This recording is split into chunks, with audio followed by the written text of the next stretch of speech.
today's class, we will discuss about another important chapter in biology, that is crop production and management.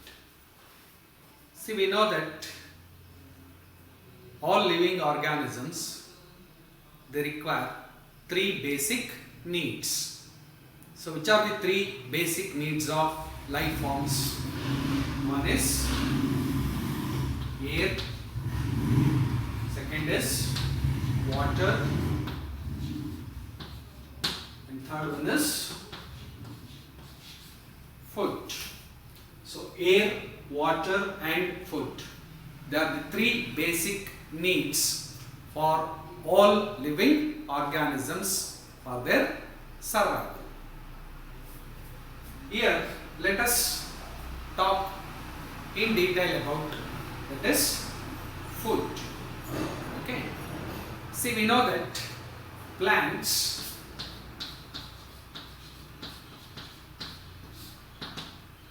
they are capable of preparing their own food through a process called photosynthesis.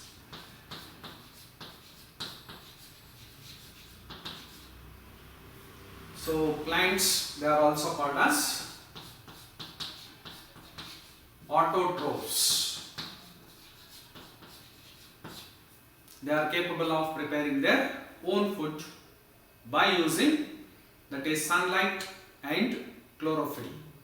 That process is called as photosynthesis. But what about animals?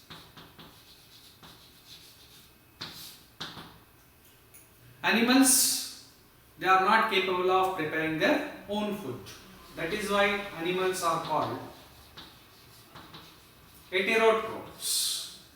That means they obtain food from plants and animals.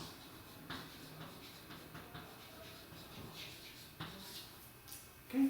So animals, they are not capable of preparing their own food, but they get the required food from plants and animals. That's why they are called as heterotrophs. See, that is the difference with respect to mode of nutrition in plants and animals. So plants, they exhibit autotrophic nutrition, whereas animals exhibit heterotrophic nutrition. So question is, why actually plants and animals, they require food? See, food is required mainly to obtain energy. So we know that all living organisms, they perform certain basic functions, and those basic functions performed by living organisms for their survival, they are called as life processes or metabolic activities. See, in order to carry out metabolic activities inside the body, energy is required, and that energy is obtained from food. So when food is assimilated in the cells, that assimilated food will be converted into energy. So majority of that assimilated food is utilized for growth, whereas a small part of that assimilated food will be converted into energy, and that energy will be used to carry out the required, that is, activities within our body. So in order to carry out many metabolic activities in nutrition, metabolic activities during respiration, metabolic activities during excretion, control and coordination. See, in order to carry out all these life processes, energy is needed, and that energy is obtained from food. That is the importance of food. See, till 10,000 BC,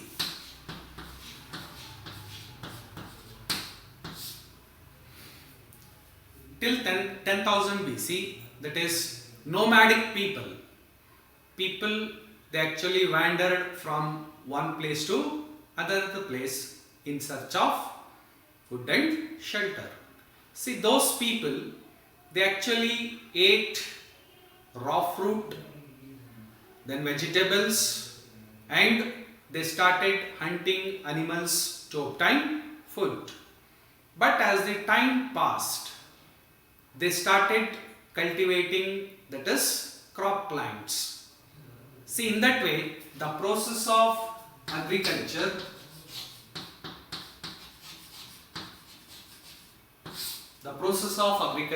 started. Okay. So earlier to that, people, they traveled from one place to another place in search of food and shelter. But as the civilization progressed, people started settling in a particular place, and in that place itself they started utilizing the land available to grow, that is, crop plants, which ultimately give food. So in that way, that is, the process of agriculture started. Okay. So the chapter, it mainly deals with crop production and management. See, we know that is, the population of the world is increasing day by day. But the land which is there for the production of crop plants, it is same or it is decreasing. Okay. So in the available land itself, we have to grow, that is, the required food, because without food organisms cannot survive, in particular human beings. So human beings, that is, they cannot survive without food. That means we require a proper management, then we require actually production of food, then proper management, and then regular distribution. Otherwise, what happens? That is, many people, they die because of starvation.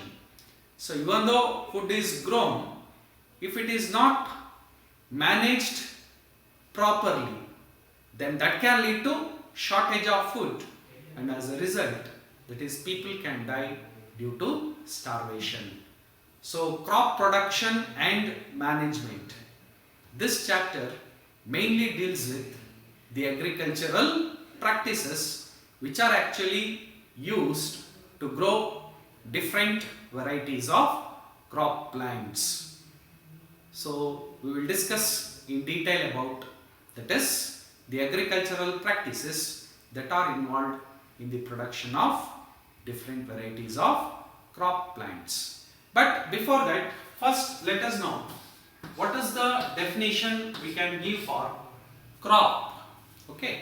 So what is actually crop? We say crop of paddy, crop of sugarcane, crop of wheat, crop of groundnut, crop of pulses. So we use the term crop. So what is actually crop? Crop is nothing but same kind of plants,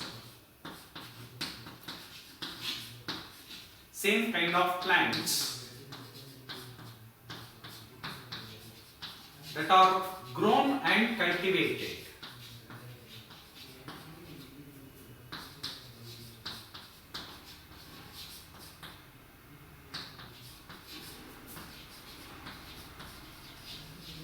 on a large scale. It is known as crop. Okay.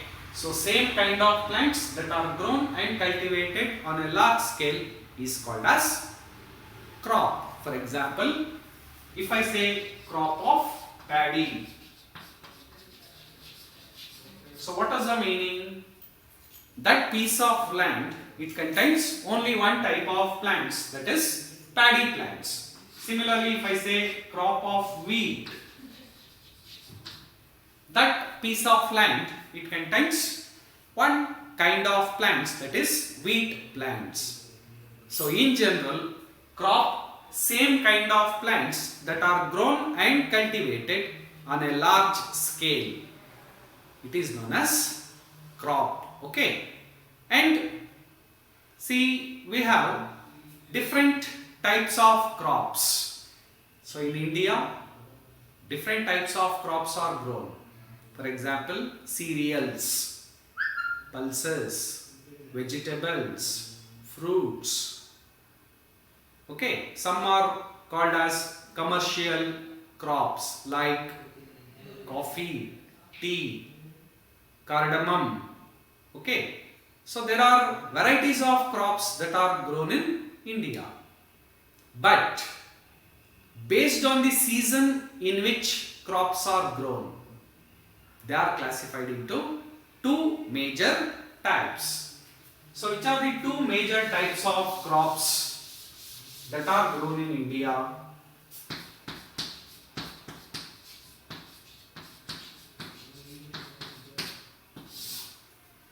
So two major types of crops that are grown in India and which are based on the season. So in what season that crop is grown? Based on that we have two types. One type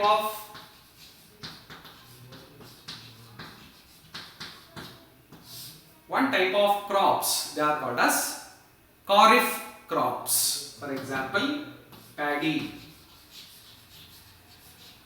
then maize, okay, cotton, soya bean. See, they are called as kharif crops. So what are actually kharif crops? Crops that are grown in rainy season.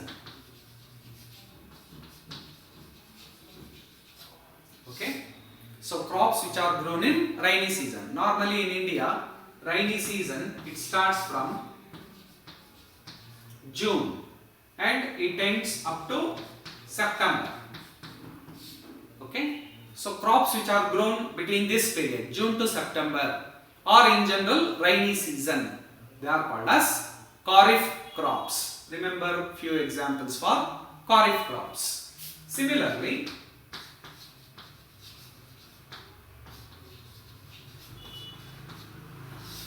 another important type of crop, it is called as rabi crops. Okay, so rabi crops, which are the examples?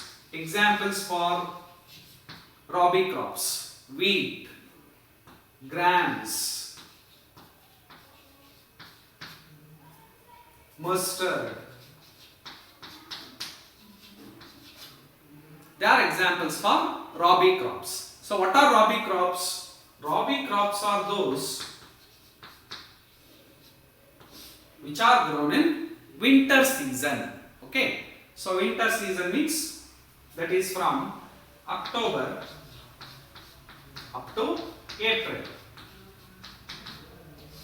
So crops which are grown from October to April, that is in winter season, they are called as rabi crops. See, generally kharif crops, they require more water. That's why they are grown in rainy season. For example, paddy, it requires much water.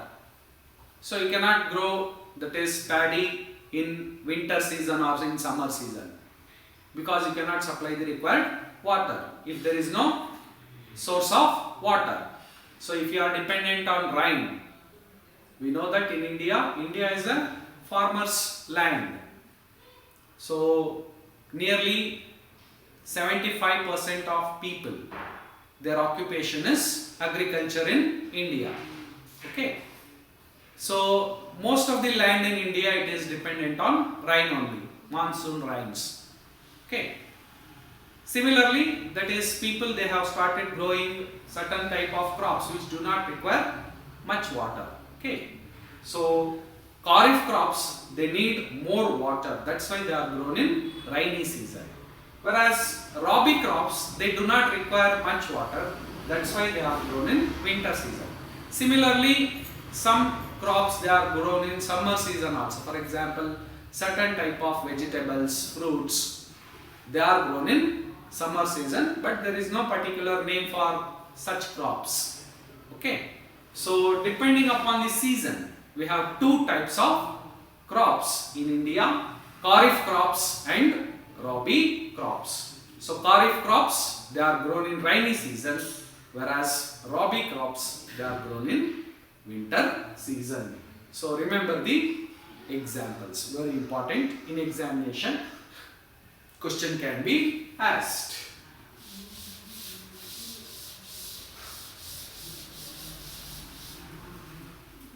Then coming to the agricultural practices.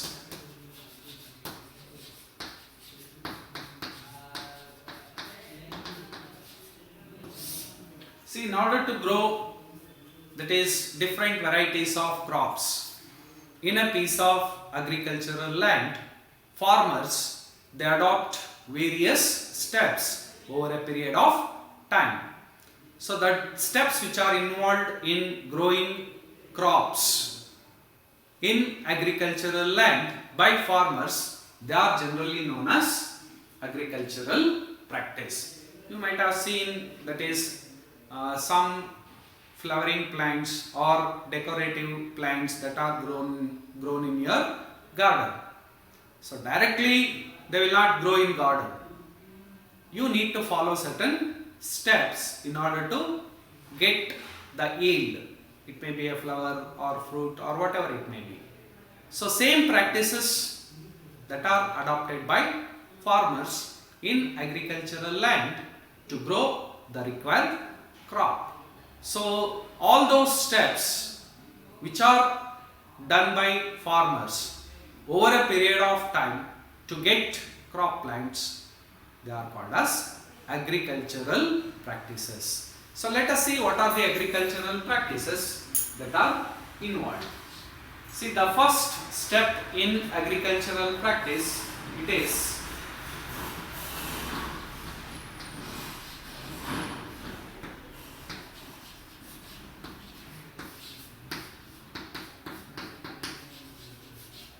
plowing or tilling, or generally we can say that as preparation of soil.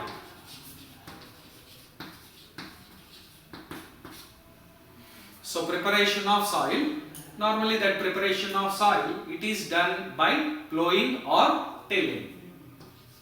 See, after the preparation of soil, the second step is sowing. Okay, and once sowing is done, the third step is addition of manures and fertilizers.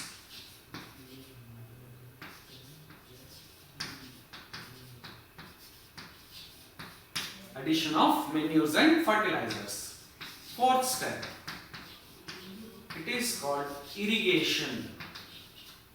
Fourth step is irrigation.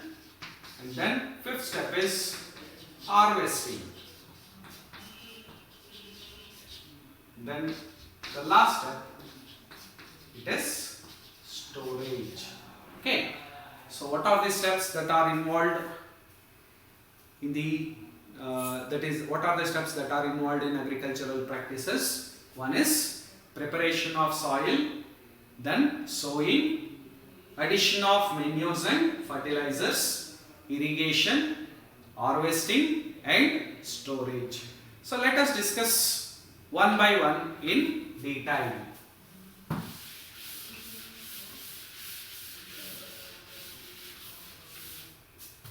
So first step, that is preparation of soil. So what is actually preparation of soil? Preparation of soil, it is nothing but the process of loosening and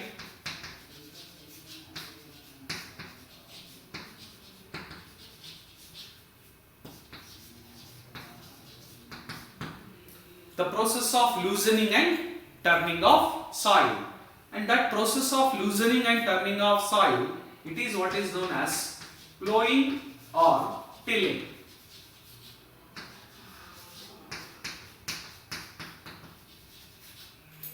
It is known as plowing or tilling. So why actually that is soil must be loosened or turned? We know that topmost layer of the soil, it contains many nutrients.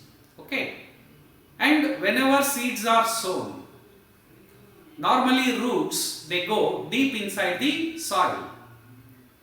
So in order to get the nutrients which are present in the topmost layer of the soil, that is loosening and turning of soil is very much essential. And when soil is loosened or turned, then for roots, breathing becomes easy. So respiration. So roots, in order to survive, they must also perform the process of respiration. So that will be very easy if soil is loosened or turned. That is one more advantage. And it also helps in, that is, many friendly microbes and earthworms to come near to the surface, and as a result they can also help in the process of loosening and turning of the soil. Okay, so many microbes and earthworms which are present inside the soil, after loosening or turning, they become active and they can also carry out this process further, and as a result what happens? Fertility of the soil increases. And water, it can also penetrate easily, that is if the soil is loosened or turned. So that is why plowing or tilling is done, that is before growing any variety of crop plant. So that process what is known as plowing or tilling. And for plowing or tilling, that is an implement is used, agricultural implement, which is called as plow. Okay, I think you might have seen traditional plows where, that is, bullocks are used. So it is a wooden piece which is used for turning and loosening soil. Traditional plow, I think all of you have seen. But nowadays, due to advancement in science and technology, we have different varieties of, that is, plows. Now we have plows which are made up of metals. Okay, earlier plows which are used by farmers, they were made up of wood only. But now, that is, we have plows which are made up of, that is, different types of metals. See, in addition to plow, in the preparation of soil, another important agricultural implement that is used, it is leveler. See, normally during plowing, large chunks of soil will be generated. So those large chunks of soil which are formed during plowing, they must be converted into small particles, and large chunks of soil which are formed, they will be get converted into small grain like structures, so that yield can become more. It is done by using leveler. Okay, so nowadays, that is, instead of bullocks, tractors are used. Plowing is done by using tractor, leveling is done by using tractors. So as the technology has developed, that is, agricultural implements which have been used by farmers in olden days, they have been replaced by modern implements. Understood? So that is what actually is done during the preparation of soil. And sometimes during the preparation of soil itself, some kind of manure will be added, so that the entire agricultural land where the crop plant is grown can get the required, that is, nutrients. Okay, so this is the first step which is involved in agricultural practice. So what is the second step? Second step is sowing.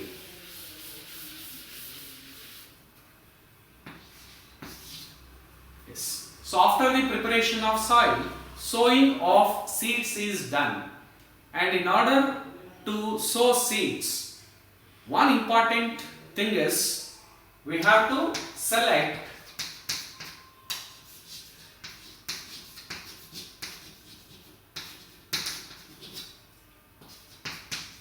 good quality seeds. This is very important. If the quality of seeds is not good, then that is, you cannot get good yield from crop plants. So selection of good quality seeds is a very important process before sowing. How actually that can be done? See, that can be done with a simple experiment. One small experiment I will explain so that you can understand how good quality seeds can be selected. Suppose if you pour some seeds in water, take a tumbler, put water in that and add some seeds, say for example groundnut seeds or some grams. See, normally seeds which are hollow, empty, they floats, and seeds which are not hollow, they sinks. So hollow seeds, they are not good for sowing. So hollow seeds, they will not germinate and they will not grow into seedlings. So that's why they can be removed. Okay. So when they are put in water, seeds which are hollow, they floats to the surface, which can be removed, and seeds which sinks to the bottom, they are good quality seeds and which can be selected for sowing. And sometimes, that is, some fungicides and chemicals can be added for seeds in order to prevent them from, that is, infections. So seeds can be stored for different seasons by applying suitable chemicals like suitable fungicides. They can be prevented from the attack of fungus. Okay. And once the selection of seeds is done, then they are sown in the agricultural land. And for that purpose, normally sowing is done by manually. So in India, you know that is manual way of carrying out activities is done more. So farmers, they actually sow seeds by hand. Okay. So if you take that manual way of, that is sowing, so normally it contains a funnel shaped structure. So the equipment which is used for manual sowing, it is a funnel shaped equipment, and this funnel shaped equipment, it will be filled with seeds and it is connected to a tube. Okay, a pipe like structure. Two or more pipe like structures will be there, and with the help of those pipe like structures, seeds, they reach the soil and then they are covered by, that is, soil, and after some time they develop into seedlings. So manual way of sowing is done. But when manual way of sowing is done, sometimes what may happen, distancing cannot be maintained, and sometimes, that is, seeds, they actually not covered by soil properly if manual way of sowing is done. So if seeds are not covered by soil, then what may happen, birds and other insects, rodents, they may pick up those seeds, and as a result you cannot get the required crop plants. So there are many disadvantages in manual way of sowing. That's why nowadays we have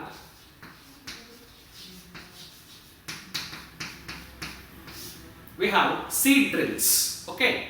So seed drills, they are actually used in order to, that is, sow the seeds. So seed drill advantages, it maintains proper distance so that each crop plant can get the required nutrient, sunlight, water and other minerals which are present in the soil. Suppose if they are overcrowded, what may happen? That is, growth of plants will not take place properly. If there is no proper growth, then yield will be less. So proper distancing can be maintained by using seed drill. Similarly, it also ensures that seeds are covered by soil completely. So as a result, that is, yield will be more. So that is the advantage of using seed drills over manual way of sowing. Okay. So this is the second step. And third step is adding manures and fertilizers. See, we know that if a farmer grows same type of crop season after season, then fertility of the soil will be lost. See, that's why what farmers they will do, normally they follow crop rotation. Suppose if one crop is grown in a particular season, in the next season they will grow different type of crop. For example, paddy is grown in one season, the next season they go for pulses, so that fertility of the soil can be maintained. That is what is known as crop rotation. That is natural way of maintaining the fertility of the soil. Sometimes mixed cropping will be done. Okay. So in one row one type of crop will be there, in another row another type of crop will be there. So by doing mixed cropping also fertility of the soil can be maintained naturally. But in most of the cases farmers they go on growing same type of crop season after season, and as a result that is fertility will be lost. So how that fertility can be replenished in the soil? That is by adding manures and fertilizers.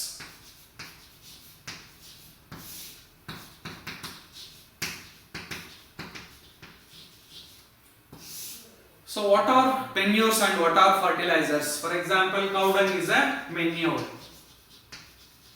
Similarly, vermicompost. Vermicompost is a manure. Green compost, it is a manure. Excreta of certain animals.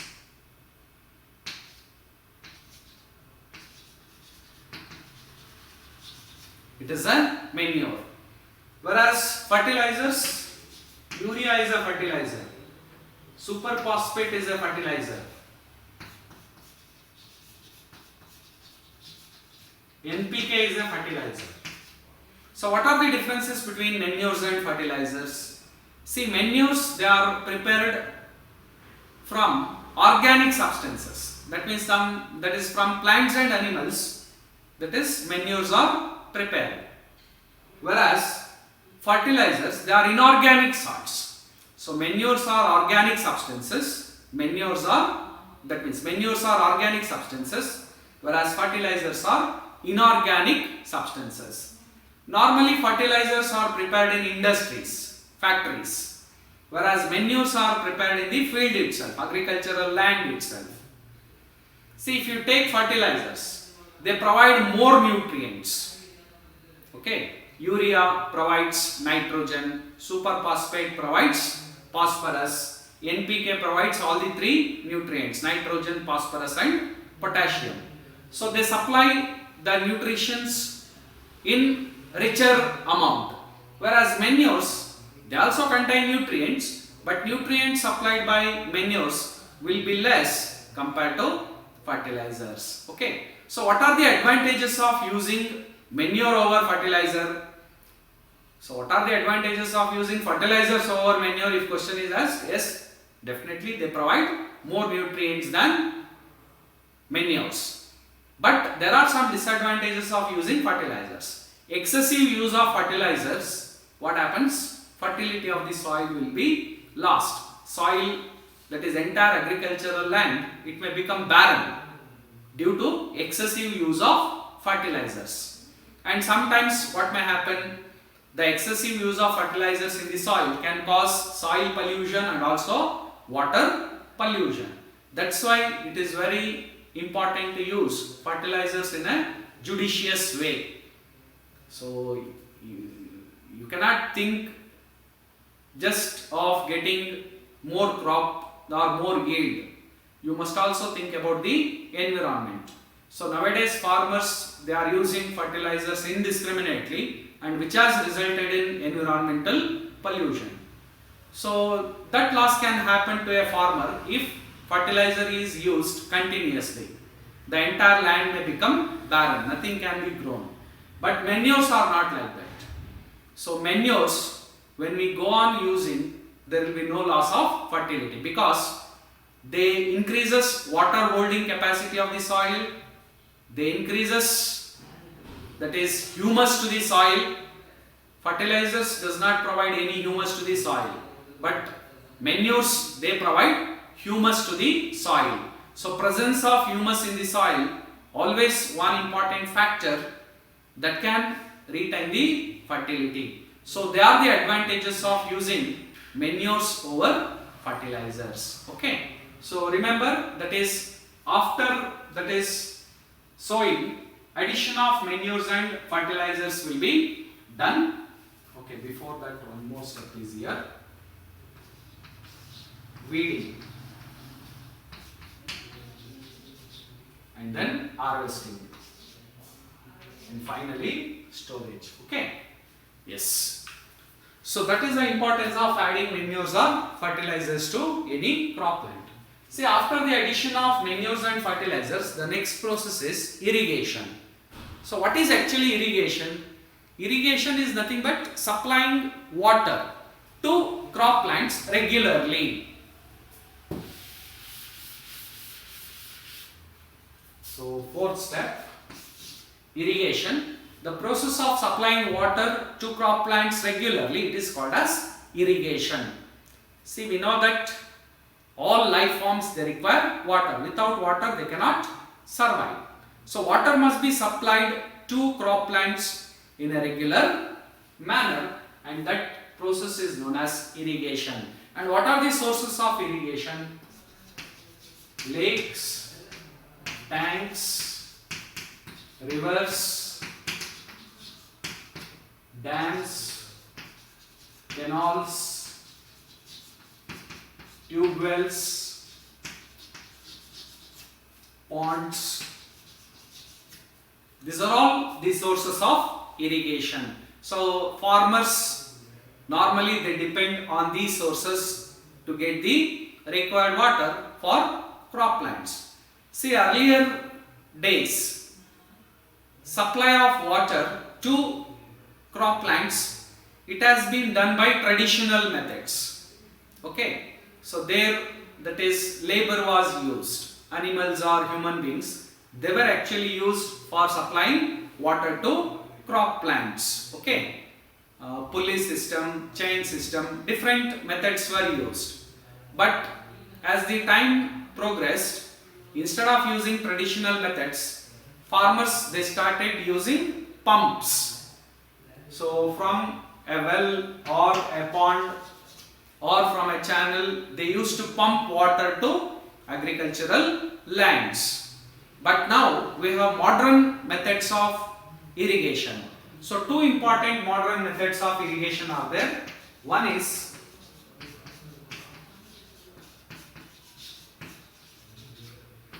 sprinkler system. Normally sprinkler system is very useful if the land is uneven. For example, if you see the crops which are grown in mountain regions, tea or coffee, there they go for that is sprinkler system. So land will be uneven, and there this method is very much useful. And similarly, another important modern method of irrigation is drip system, drip irrigation method. So drip irrigation method, it is used for growing fruits, vegetables and other types of commercial crops, that is coconut garden, areca nut garden. So normally for them, that is drip system is used. So drip system is a better system because in drip irrigation system, that is roots of the plant, it will be supplied water drop by drop. So there will be no loss of water at all. So if you take traditional methods, there is loss of water in different ways. One is maybe through evaporation, then percolation, then loss due to damages. Okay. So as the water moves along a particular channel or canal, so loss of water can happen in different ways. That can be avoided by using sprinkler system and drip system. Drip system, it is very advantageous because in drip system, water is supplied to the crop plant drop by drop at the base, that is at the root level, so that there will be no wastage of water at all. Okay. So modern methods of irrigation system, you remember, one is sprinkler system and another is drip system. Sprinkler system, it is useful for agricultural lands which are uneven, whereas drip system can be applied for any type of agricultural land. Normally fruits, vegetables and coconut garden, areca nut garden, they are grown by using drip irrigation. Okay, so that is one. And then the fifth one, it is called weeding.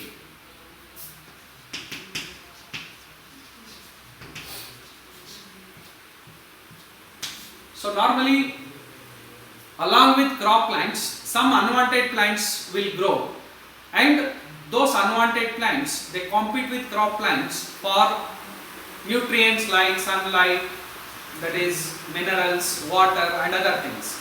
And as a result, crop plant cannot grow properly. There is no complete development, growth and development of crop plants if weeds are more. So weed is an unwanted plant which grows along with crop plant and which competes for the nutrients. So that process of removal of weed, it is actually known as, that is weeding. And we know that weeding can be done manually. Okay. So normally plow can be used for weeding, leveler can be used for weeding. See, the best time for weeding is before the development of flowers. So before crop plant gives flowers, in that time, that is, weeds must be removed. And normally that weeding will be done manually with the help of an instrument called kulpi. Okay, with the help of kulpi they are going to remove the weeds. But now we have chemicals for the removal of weeds. So chemicals which are used for removing weeds, they are called as weedicides. And one example for weedicide is 2,4-D, very important. Remember the example for weedicide. It is a chemical which is used for, that is, removal of weeds. So when we use weedicides, it only removes crop plants. That means it only removes weeds, not crop plants. It is not harmful for crop plants. It is harmful only for weeds. So only weeds will be get destroyed and no harm is caused for crop plants. So such chemicals which are used nowadays, they are called as weedicides. And by using weedicides, environmental pollution can happen. Best way is, that is, we can go for mechanical way, but nowadays biological weeding is done. So which is very useful. So by using weedicides, it causes soil pollution, and some chemicals they may enter into food chain also. But by using biological weeding, that is by using living organisms for removing particular types of weeds. So living organisms like insects or worms which can be used, they remove only weed, not the crop plant. So mechanical weeding along with weed plant, we may also harm crop plants. So loss can happen. When we use weedicides, it can cause environmental pollution. But by biological weeding, that is by using particular organisms to remove weed, it is that is both advantageous and also does not cause any environmental pollution. So that is one process.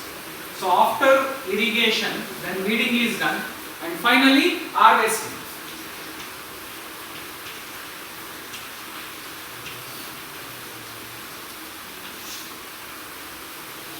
So harvesting is nothing but the process of removing the crop plants after attaining the maturity.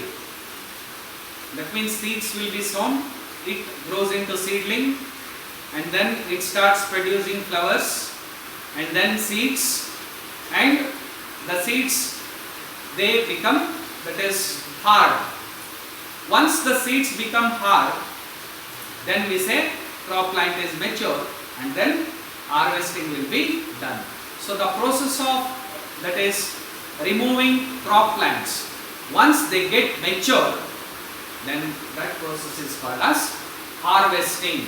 Okay, and harvesting can be done by using many implements. There are so many implements which can be used manually for harvesting, that is crop plants. But as I said, that requires more labor and more time consuming. So now we have different, that is agricultural, advanced agricultural implements which can be used for harvesting. Okay, one such agricultural implement, it is combine. So combine, it is an agricultural implement which can be used as harvester as well as thresher. So harvesting is removing crop plants along with the seeds. See, normally grains which are present in crop plant, they must be separated.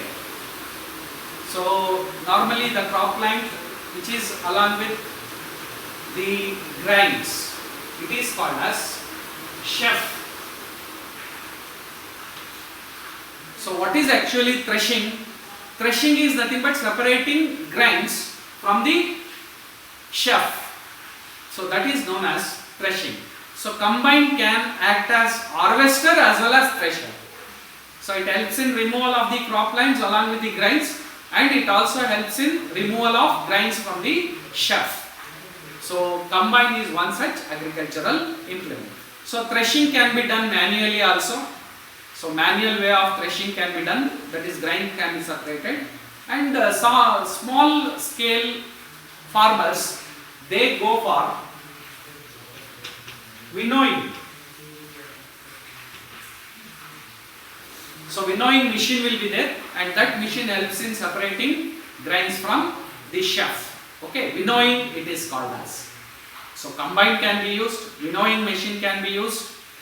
Then manual method, it is the implement used is called as sickle, which helps in cutting off the crop plants. So sickle can be used, combine can be used, winnowing machine can be used for separating, that is grains from, that is sheaf. Okay, so this is what is known as harvesting, and harvesting is done at a particular season. Harvesting season it is called as, in India it is like a festival.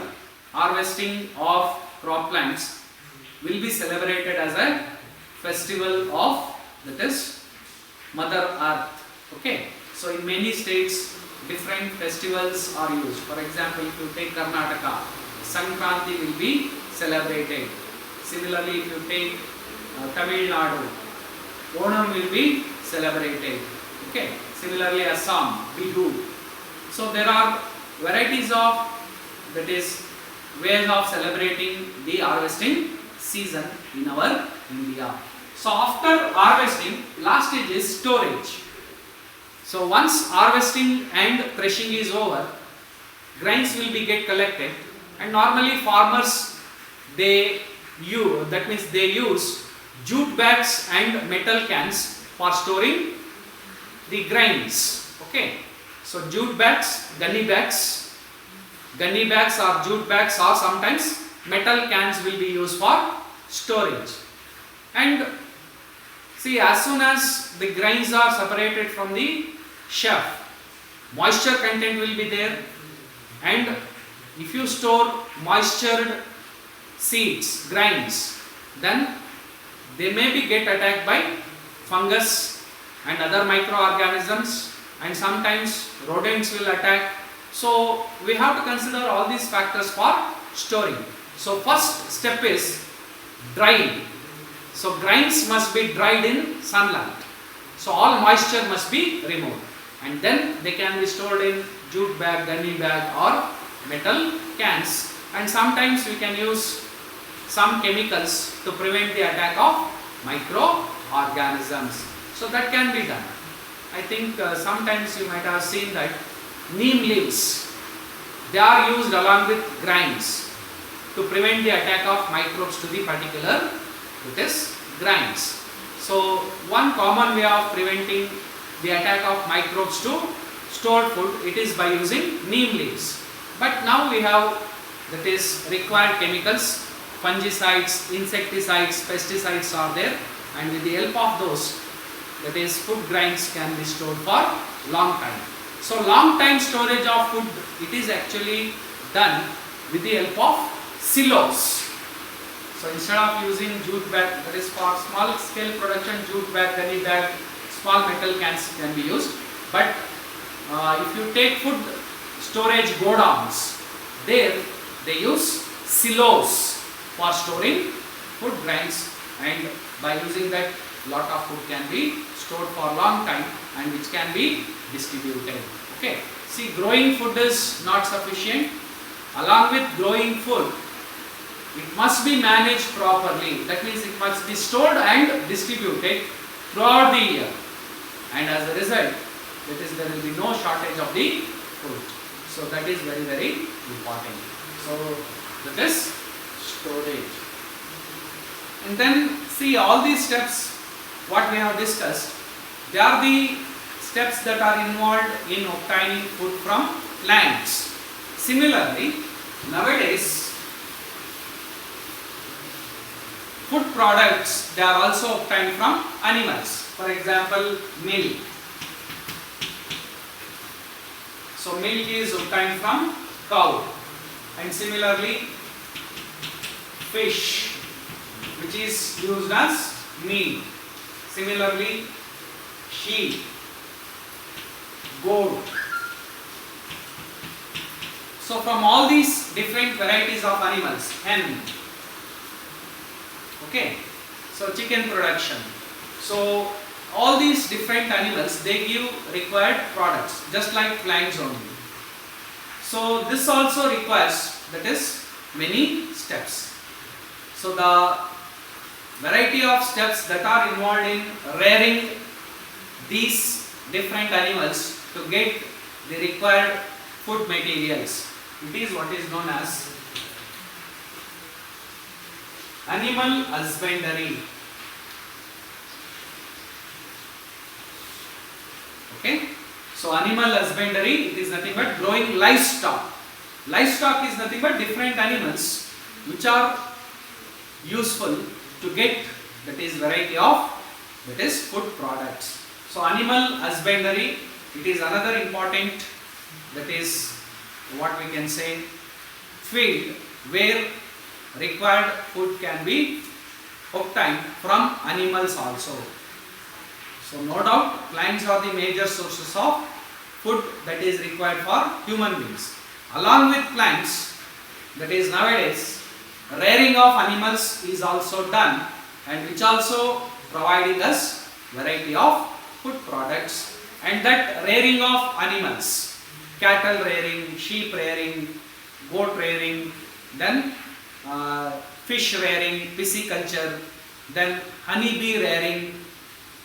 Okay, so there are different stages that are involved in rearing animals also, just like agricultural practices. So if we go through all those steps, that is, in a proper way, so there also we can get, that is, good products, that is, good yield of products from different animals, and that field or branch, it is known as animal husbandry. Okay, so these are the important things you have to learn related to crop production and management. Thank you.